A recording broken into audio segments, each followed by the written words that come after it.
সালাম আলাইকুম দর্শক ভাইরা, চলে আসলাম হাজি মার্কেট। যে এখানে দেখতে পাচ্ছেন যে সরিষা ভাঙাইতে দেখতেছি। তো এখানে যে ভাই কাজ করতেছে, যে আমি ভাইয়ের সাথে একটু কথা বলবো, যুক্ত থাকবেন। ভাই ওয়ালাইকুম আসসালাম। ভালো আছেন? জি ভালো আছি। তো যে সিস্টেমে যে তেল মানে সরিষা ভাঙাইতেছেন দেখে ভালো লাগলো।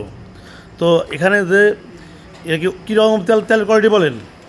আমার এখানে তেল হচ্ছে বাজারে বাছাইকৃত যে সরিষা, সেই সরিষা থেকে এরপর সাথে আমরা তেল উৎপাদন করি। কারণ আমাদের যে তেল, সেই তেল হচ্ছে 350 টাকা কেজি এবং 320 টাকা লিটার।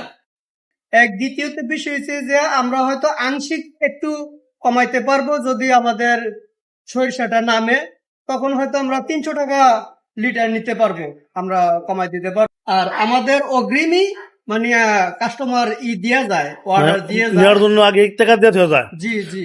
তো আসলে কি অরিজিনাল তেল পাওয়া কিন্তু কঠিন ব্যাপার হয়েছে বর্তমানে বাজারে। তো এখানে দেখতে পেলাম যে কিছু মধ্যে তেল ভাঙ্গাইতে আছে, এখানে কিন্তু অরিজিনাল খাঁটি সরষের তেল পাওয়া যাবো। তো ব্যবসা হালাল জিনিস। তো যদি কেউ তেলের জন্য আসেন, এখানে বাইরের মোবাইল নাম্বার দিয়ে দেবো। আর দ্বিতীয় কথা হলো, এটা কিন্তু সন্তোষে পশ্চিমে যে বিন্নাফরকেতি যে হাজি মার্কেটে এখানে কিন্তু তেলের কারখানা। তো এবার তেল বানায় এখানে বিক্রি করে, তারা কিন্তু কোনো জায়গায় তেল দেয় না। এখানে কোনো যার তেল প্রয়োজন তারা এখানে তেল আর কি সংগ্রহ করে। তো দর্শক ভাইরা সবাই আসবেন যাদের তেলের প্রয়োজন। ধন্যবাদ।